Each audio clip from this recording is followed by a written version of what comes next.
So a video has emerged that's got a lot of boxing fans talking, which is of Chris Eubank Jr.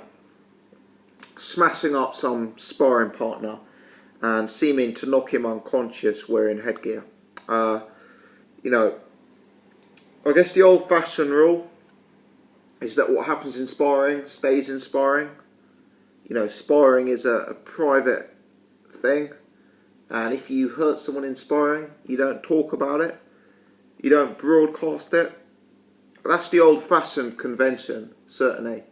Chris Eubank Jr. has slightly gone against that by filming the sparring session and uploading it to his social media and showing him bullying an opponent and, as I say, knocking him unconscious.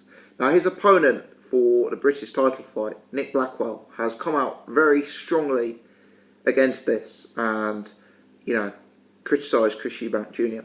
And he's said that Chris Eubank Jr. should be ashamed of putting this out there. The guy was an amateur boxer trying to learn his trade, trying to get some rounds in against an experienced pro, trying to develop his game and learn the ropes. And instead of respecting him, instead of helping him, instead of trying to give him some work and get yourself some work, Chris Eubank Jr. has disrespected him. Chris Eubank Jr. has taken liberties against him. And Chris Eubank Jr. has beat him up and knocked him out.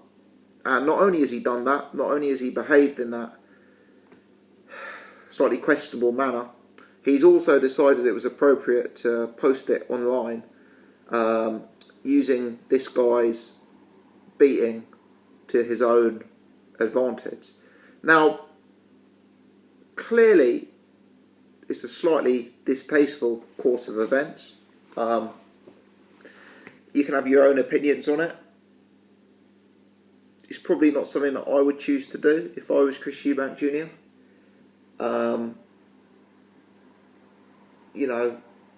Knocking anyone out in sparring and broadcasting it on the internet is very, very questionable.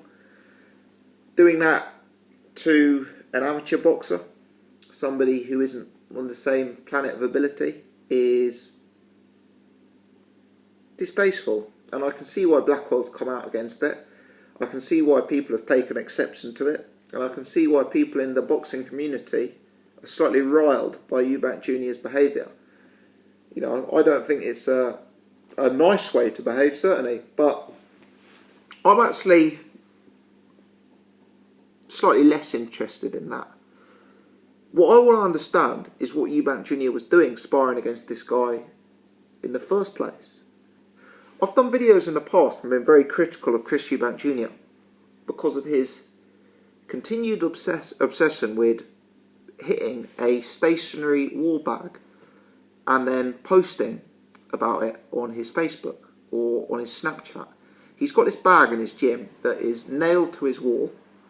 It's totally stationary, it doesn't swing like a heavy bag, and he literally stands in front of it, plants his feet and rips in body shots left and right. And it makes a massive noise, and to the casual fan who doesn't know anything about boxing and boxing training, it looks like he is an almighty puncher. Now, for me, Chris Eubank Jr.'s weaknesses aren't exposed punching a wall bag. He is a fighter who looks devastating when he can set his feet, stand in front of an opponent and unload body shots or unload heavy hooks or uppercuts. That's never been a problem for Chris Eubank Jr. For me, the problem with Chris Eubank Jr. is defensively. For me, the problem with Chris Eubank Jr. is accuracy.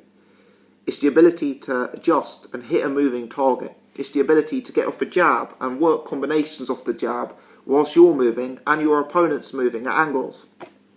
And that's why I've always been critical of him hitting this wall bag. I know it's only a small thing, but at least with a heavy bag, the bag is constantly moving. You're having to change angles around it. You're having to move your feet. You're having to anticipate the move of the bag. With this wall bag, doesn't matter how hard you hit it, it stays stationary. And for me, the majority of Chris Eubank Jr.'s opponents have been completely stationary. That's why he's been able to look so good hitting them, because he is undoubtedly an attractive fighter who throws very, very eye-catching punches when he can plant his feet and stand in front of someone with no worry about what's coming back. But for me, that came back to bite him against Billy Joe, because Billy Joe was pumping a jab, slipping punches, giving him angles, getting low, ducking, weaving, obviously from a southpaw stance, and he wasn't ready for that. Now, Nick Blackwell is Chris Eubank Jr.'s second best opponent. I rate Blackwell higher than Spike O'Sullivan. I rate Blackwell higher than Dmitry Chudinov. He's clearly not as good as Billy Joe Saunders at this stage of his career, but Blackwell's a tough guy. He's strong, he's fit, he's extremely well conditioned, he's tough, but he can also box a bit. He's a far more sophisticated boxer for me than a Spike O'Sullivan or than a Chudinov. This does represent, as I say, the second biggest challenge of Chris Eubank Jr.'s career. And we know what happened when he faced the biggest challenge of his career. He got outboxed and he lost the fight. Now, my concern with Chris Eubank Jr. is as follows. Clearly, Eubank Jr. is an improving fighter with great strengths.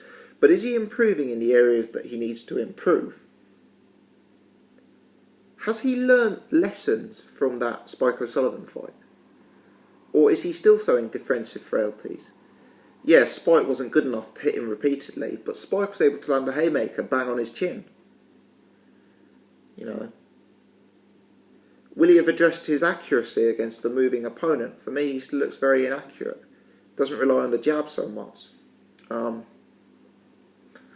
And every time I see a video of him hitting a wall bag, I keep thinking, why is he doing that?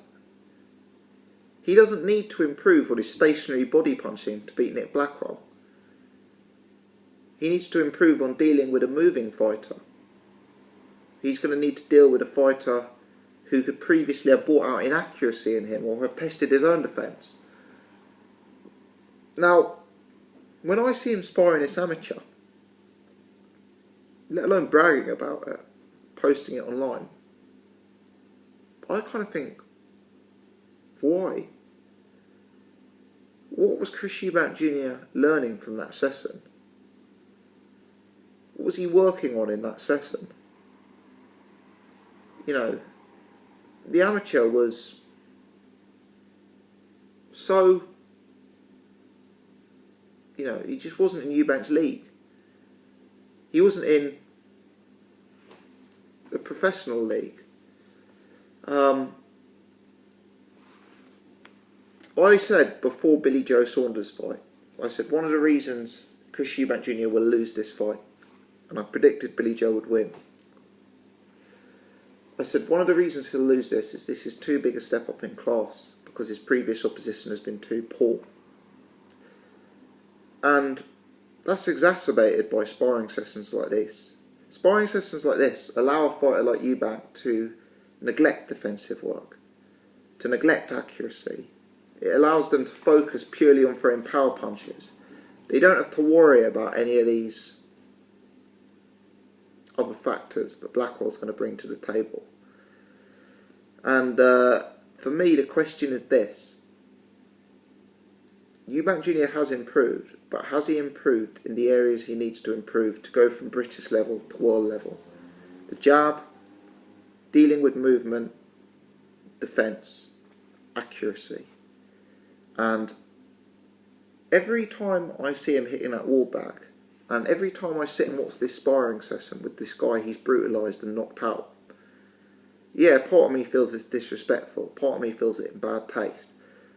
But the thought I'm left with is, does he even realise that those are the areas he needs to work on? Or has he bought into his own hype, and does he believe he's this wrecking ball who will get through his career by standing in front of people and just letting loose heavy power punches?